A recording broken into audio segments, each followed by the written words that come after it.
நம்ம இன்னைக்கு எங்க இருக்கோம்னு பாத்தீங்கன்னா அவென்ச்சுரா ஊட்டி. இந்த ப்ராப்பர்ட்டி பாத்தீங்கன்னா ஊட்டி சிட்டி சென்டர் இருந்து ஒரு 3 கிலோமீட்டர் வந்தீங்கன்னா போதும். பியூட்டிஃபுல்லான ஒரு ஸ்பாட். இந்த அடல்ட் 2 கிட்டுக்கு வந்து சஃபிஷியன்ட் தான் சொல்லுவேன். பட் இது வந்து ஒரு டிஃப்ரெண்டான கான்செப்ட் இல்ல, அதனால எல்லாருமே ட்ரை பண்ணணும்னு ஆசைப்படுவாங்க. Aventura Ooty camp play and pond overall குட்டுங்க. டீசென்ட்டான ஒரு கேம்பிங் சைட். உங்களோட ஊட்டி பக்கெட் லிஸ்ட்ல வச்சுக்கோங்க. மலேசியா 10 மலை முருகன் தெரியும்ல, அந்த 10 மலை முருகன் டெம்பிள்ல இருக்க பெரிய முருகன் சிலை மாதிரியே சிமிலர் டிட்டோ ஒன்று இங்கே பண்ணி வச்சிருக்காங்க. அதுதான் வந்து என்னை எக்ஸைட் பண்ணுச்சு. அதை பார்க்கறக்காக தான் வந்திருக்கேன்.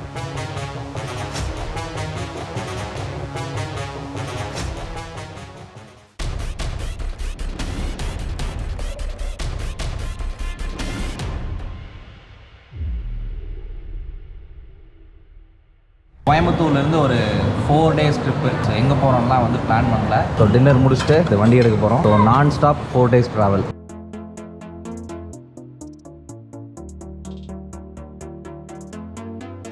ஒரு மாதத்துக்கு தேவையான பொருள்லாம் எடுத்து கிளம்பியாச்சு. ஆனால் தங்க போகிறது என்னவோ 3 நாள் தான். கரெக்டான வியூ?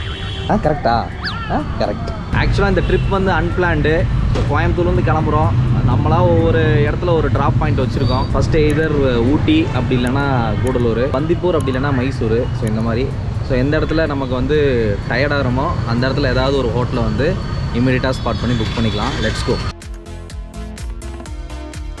கிட்டத்தட்ட 3/4 மணி நேரம் சுற்றி கேம்ப் சைட்டை கண்டுபிடிச்சாச்சு. ஆள் இருக்கானுங்கன்னு தெரில, கேட்டு பூட்டி இருக்கு. அப்படி இப்படின்னு சுற்றி ஒரு வழியாக மிட் நைட் 12:50 டைமு. ரிசப்ஷன் ஒட்டின மாதிரி இந்த ரைட்டு மேலே ஏற்றணும். வாவ், ரிலாக்ஸாக வந்து படுத்தாச்சு. காலையில் தான் வந்துட்டு கம்ப்ளீட்டாக இந்த ப்ராப்பர்ட்டி எக்ஸ்ப்ளோர் பண்ணணும்.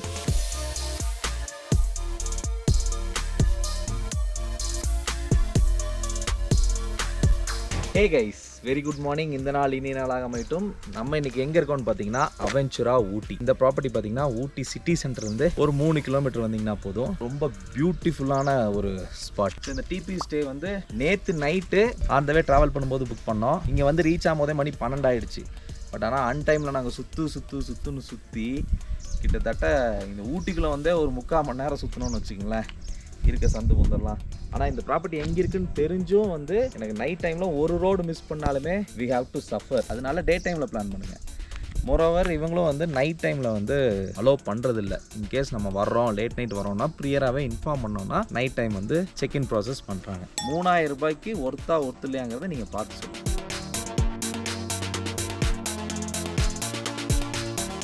இந்த அடல்ட் 2 கிட்டுக்கு வந்து சஃபிஷியன்ட் தான் சொல்லுவேன். அது போக எங்கள் லக்கேஜஸ், இந்த லக்கேஜஸ்லாம் எங்களால் இங்கே வைக்க முடிஞ்சுது. 10 கேபின் இருக்குன்னு நினைக்கிறேன். இந்த மாதிரி இந்த கேபின் பேர் என்ன வச்சுருக்காங்கன்னு பார்த்தீங்கன்னா டிபிஸ்ன்னு வச்சுருக்காங்க. ஸோ லெஸ் தென் 3000க்கு வந்து இது வந்து ஒரு ஒர்த்தான ஸ்டே தான்.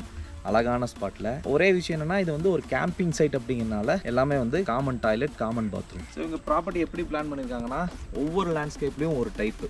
இந்த ஃபர்ஸ்ட் லேண்ட்ஸ்கேப்பில் பார்த்தீங்கன்னா டென்ட் இருக்கும். இந்த செகண்ட் லேண்ட்ஸ்கேப்பில் பார்த்தீங்கன்னா இந்த வுடன் ஹவுஸ் இருக்கும். 3வது லேண்ட்ஸ்கேப்பில் பார்த்தீங்கன்னா ஹார்ட் பீட் அப்படின்னு சொல்லக்கூடிய கேப்சூல் டைப் ஹோட்டல்ஸ் இருக்கும். ஸோ இதுவுமே பார்த்தீங்கன்னா ஒரு 10 ரூம்ஸ், இந்த மாதிரி ரூம்ஸ் ஒரு 10 ரூம்ஸ்.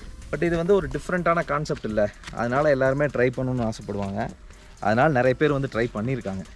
ஸோ உங்களுக்கு பிடிச்சிருக்கு அப்படின்னா வீக்கெண்ட் பிளான் பண்ணாதீங்க, வீக் டேஸில் பிளான் பண்ணிங்கன்னா ப்ராப்பர்ட்டியில் யாரும் இருக்க மாட்டாங்க. நம்ம மட்டும் பீஸ்ஃபுல்லாக என்ஜாய் பண்ணலாம். அந்த சைடு விவசாயம் பண்ணிகிட்டு இருக்காங்க. ஸோ இப்போ தான் நிலத்தை ரெடி பண்ணிகிட்டு இருக்காங்க விவசாயம் பண்ணுறதுக்கு. உரம் எடுத்து கொட்டிக்கிட்டு இருக்காங்க. ஸோ இந்த சைடு தெரிகிற ப்ராப்பர்ட்டி தான் வந்து ஸ்டெர்லிங். பின்னாடி இருக்குது பாருங்கள். ஸோ அது வந்து ஸ்டெர்லிங்.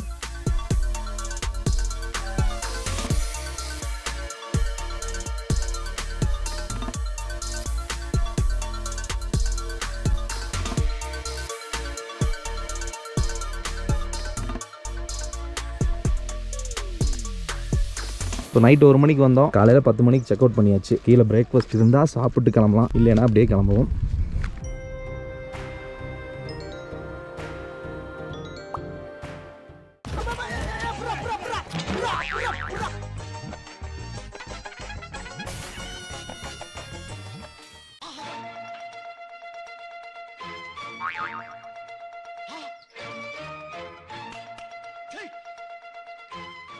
இதுதான் ரிசப்ஷன் ஏரியா. சூப்பராக இருக்குது. பேக் பேக்கர் ஹாஸ்டல் மாதிரி இருக்குது இது பார்த்தா செட்டப்பு. அப்படியே இந்த பக்கம் பார்த்தீங்கன்னா சைக்கிள்ஸ் எல்லாம் ஒரே மாதிரியான சைக்கிள். டைம் இருந்தது அப்படின்னா நம்ம சைக்கிளிங் பண்ணலாம். டீசெண்டான பார்க்கிங் ஏரியா. ஓவரால் குட்டுங்க. இதுதான் வந்து டெரேஸ் ஃபார்மிங் சொல்லுவாங்க. இந்த மாதிரி அடுக்கடுக்காக இருக்குது அப்படின்னா அது டெரேஸ் ஃபார்மிங் சொல்லுவாங்க. அந்த பக்கம் நிலம் ரெடி பண்ணிருக்காங்க. இங்கே வந்து கார்டன் ரெடி பண்ணிருக்காங்க பாருங்க. சூப்பராக.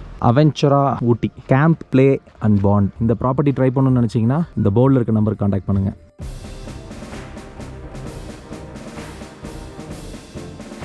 ஸோ ஆக்சுவலாக என்னென்னா காம்ப்ளிமெண்ட்ரி பிரேக்ஃபாஸ்ட் டைம் வந்து முடிஞ்சுது. மணி வந்து 11 ஆச்சு.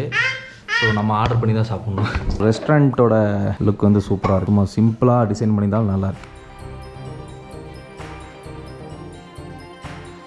ஸோ இது வந்து ஓப்பன் டைனிங் ஏரியா. இதுவுமே சூப்பராக இருக்கும்.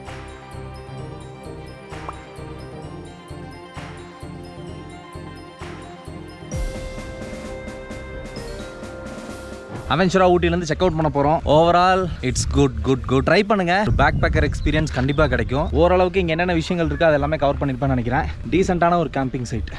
ஒரு வேல்யூபிளான சஜஷன் என்னென்னா வீக்கெண்டில் லாங் லீவ் டைமில் வராதிங்க. கண்டிப்பாக சரியான கூட்டமாக இருக்கும். காமன் ரெஸ்ட் ரூம்ஸ் யூஸ் பண்ணுறது ஒரு சிலருக்கு கன்ஜஸ்டடாக இருக்கும், பிடிக்காது. Let's go to the next spot. Bye சொல்லு நதி. பாய். அவ்வளோதான். ஸோ நம்ம போகிற அடுத்த ஸ்பாட் வந்து பாலதண்டாயுதபாணி திருக்கோயில், எல்க் ஹில்ஸ் ஊட்டி.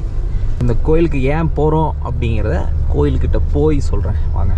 ஸோ இன்றைக்கி நம்ம எங்கே இருக்கோம்னு பார்த்தீங்கன்னா ஊட்டியில் ஒரு அன்எக்ஸ்ப்ளோர்டு பிளேஸ். ஊட்டியில் வந்து ஜென்ரலாக போகிற ரோஸ் கார்டன், பொட்டானிக்கல் கார்டன், அப்புறம் தொட்டப்பெட்டா, இது எல்லாத்தையும் தாண்டி இப்போ நியூவாக எமர்ஜ் ஆகிட்டு வர்ற ஒரு பிளேஸு. ரொம்ப பீஸ்ஃபுல்லாக ரொம்ப அமைதியாக இருக்க பிளேஸு. பார்த்தீங்கனாலே தெரியும் எனக்கு பின்னாடி இருக்க முருகன் கோவில். இது வந்து பாலதண்டாயுதபாணி முருகன் கோவில். ஸோ எந்த ஏரியான்னு கேட்டிங்கன்னா ஊட்டியில் இருக்க எல்க் ஹில்ஸ். ஸோ சிட்டி சென்டர்லேருந்து ஒரு 2 கிலோமீட்டர் 3 கிலோமீட்டர் டிஸ்டன்ஸ்லேயே இந்த கோவில் இருக்குது. ரோஸ் கார்டன்லேருந்து 1 கிலோமீட்டர் தாங்க.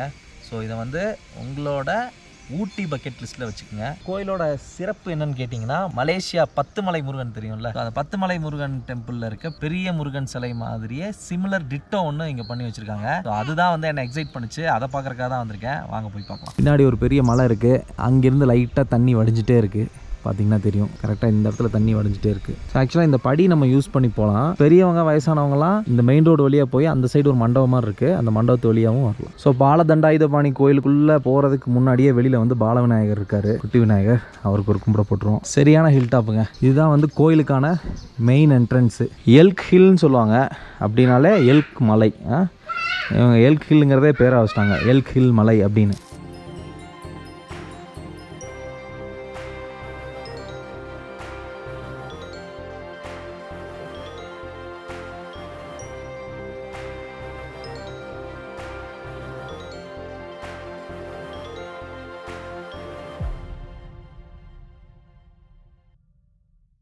கைஸ் நான் சொன்ன மாதிரி தான், வயசானவங்க இந்த படியை யூஸ் பண்ண வேணாம்னு நினச்சிங்க அப்படின்னா, ஏற முடியாதுன்னு நினச்சிங்க அப்படின்னா, அப்படியே மெயின் ரோட்லேயே காரில் வந்தீங்கன்னா கார் இந்த இடம் வரைக்கும் நம்மளை ஸ்டாப் பண்ணும். ஸோ அந்த இடத்துலேருந்து ஈஸியாக அந்த பாதையில் நடந்து வந்துடலாம். ஃபஸ்ட்டு நமக்கு வந்து பத்ரகாளியம்மன் டெம்பிள் இருக்குது. அதுக்கப்புறம் வந்து சப்தகன்னிகள் இருக்காங்க. இதை தாண்டி வந்தோம் அப்படின்னா பத்து கேவ்ஸில் இருக்க 10 மலை முருகனோட ஸ்டாச்சு. சேம் மலேசியன் ஸ்டைல் தான். ஸோ கிட்டத்தட்ட இதோட ஹைட்டு பார்த்தீங்கன்னா 40 அடி. 2014 வந்து பெயிண்டிங் பண்ணியிருக்கதா போட்டிருக்காங்க. கிட்டத்தட்ட இதோட ஏஜும் பார்த்தீங்கன்னா 10 வயசு இருக்கும் போலயே. 2011 12 வருஷம் ஆச்சுங்க. ஸோ முருகன் கோயிலுக்கு வந்தாலே எப்போவுமே ஒரு நல்ல வைப் இருக்கும். ஜஸ்ட் லைக் தட் சிம்பிளாக வந்து சாமி கும்பிட்டு போகலான்னு வந்தேன். பட் ஆனால் இந்த கோயிலுக்கான வரலாறு அப்படிங்கிறது வந்து 150 ஆண்டுகளாம். ஸோ அப்போ வந்து ஒரு சின்ன கோயிலாக இருந்திருக்கு. இப்போ ரீசெண்டாக ஒரு 20 வருஷத்துக்கு முன்னாடி தான் வந்துட்டு ரெனோவேட் பண்ண ஸ்டார்ட் பண்ணியிருக்காங்க. ரெனோவேட் பண்ண ஸ்டார்ட் பண்ணதுலேருந்து ஒவ்வொரு விஷயங்களாக ஸ்பான்சர்ஷிப் மூலமாகவே வந்து இந்த என்டையர் கோயிலுமே வந்து கட்டி முடிச்சிருக்காங்க. ஒவ்வொரு படிக்கட்டுமே ஒவ்வொருத்தவங்க ஸ்பான்சர் பண்ணது. நமக்கு பின்னாடி இருக்க முருகன் சிலை கூட ஒரு குரூப் ஆஃப் பீப்புள் ஸ்பான்சர் பண்ணது. அப்புறம் மண்டபம், இங்கே இருக்க ஒவ்வொரு விஷயங்களுமே வந்து இங்கே இருக்க டிவோட்டீஸ், இந்த கோயிலுக்கு ரெகுலராக வரக்கூடிய டிவோட்டீஸ் பண்ணதுனால தான் இவ்வளோ விஷயங்கள் சாத்தியமாக இருக்குது. அதே மாதிரி நம்ம பழனி முருகன் டெம்பிள் தெரியும்ல, பழனி முருகன் டெம்பிளுக்கும் இங்கே இருக்க முருகன் டெம்பிளுக்கும் ரொம்ப பெரிய ஒற்றுமை இருக்குது.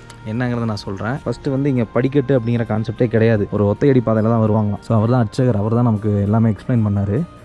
கோயிலுக்குள்ளே வீடியோ எடுக்க முடியாது அப்படின்னால நான் ஃபுல்லாக டீட்டெயில் மட்டும் கேட்டேன். இதுதான் முன்னாடி வந்து மெயின் பாதையாக இருந்திருக்கு. ஸோ பழனியில் இருக்க மாதிரி படிக்கட்டு இருந்தால் நல்லாயிருக்கும் அப்படின்னு சொல்லி தான் இந்த படிக்கட்டே போட்டாங்களாம். அதே மாதிரி மண்டபங்கள் இருக்குது. இடும்பன் மலை தெரியும்ல, ஸோ அங்கே ஒரு இடும்பன் கோயில் இருக்கும். அதே மாதிரி இங்கே இடும்பன் கடம்பன்னு இங்கேயும் அதே சிலைகளை வச்சுருக்காங்க. பழனிக்கு ஒத்து இருக்கணும் அப்படின்றதுக்காக. ஸோ இன்னொரு சிறப்பு என்னன்னா, கோயில் பார்த்தீங்கன்னா தெரியும், மலையோட ஒட்டி இருக்கு இல்லையா. இங்கே இருக்க முருகன் சிலைக்கு பின்னாடி பெருமாள் சாமியோட சுயம்பு இருக்கிறதாவும் அவர் சொன்னாப்ல. அதே மாதிரி இந்த பாதையை அடைச்சிருக்காங்களாம் பின்னாடி, அது ஒரு குகை மாதிரி தான் இருந்துதான், அந்த பாதையை வந்து அடைச்சிருக்காங்களாம். பத்திரகாளியம்மன் போக வெளியில் வந்து சிவன் ஸ்டாச்சு இருக்கான், நீலகண்டேஸ்வர். அவரோட ஸ்டாச்சு வந்து பல வருடங்களாக தண்ணியிலேயே தான் இருந்தான் அவர். ஏன்னா அவர் தண்ணியில் தான் இருப்பாராம். ஸோ இப்போ தான் அவர் வந்து தண்ணியிலேருந்து வெளியெடுத்து வச்சிருக்கதா சொல்கிறாங்க. ஸோ இந்த கோயிலுக்கு வந்தீங்க அப்படின்னா ரொம்ப பீஸ்ஃபுல்லாக இருக்கும். மறக்காமல் வந்து ட்ரை பண்ணி பாருங்கள். கோயில் எப்படி இருக்குது அப்படிங்கிறதையும் கமெண்ட் செக்ஷனில் கமெண்ட் பண்ணுங்கள். பாலகணேசனோட அப்பாவா? எப்படி கண்டுபிடிச்ச? டிவியில் பார்த்து பார்த்து பாலகணேசனோட டாடி அப்படிங்கிறது தெரிஞ்சிருக்கு அருவிக்கு. கும்பிட்டு வா மேலே போய்.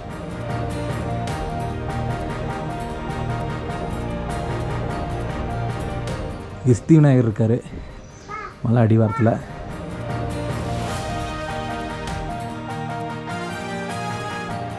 ஜலகண்டேஸ்வரி. ஸோ இங்கே வந்து ஜலகண்டேஸ்வரர். ஆனால் கோயில் செம சீனிக் ஸ்பாட்டாக இருக்குங்க. ஸோ ஜலகண்டேஸ்வரர், ஜலகண்டேஸ்வரி இவங்க 2 பேருமே வந்து தண்ணிக்குள்ளே தான் இருப்பாங்களா. ஸோ இந்த இடம் பார்த்திங்கன்னா கம்ப்ளீட்டாக குளுமையாக ஈரப்பதத்தோட சூப்பராக இருக்குது. இந்த மலை பாருங்கள் பின்னாடி, எனக்கு பின்னாடி பாறைகள்லாம் பாசம் பிடிச்சி எப்படி இருக்குது.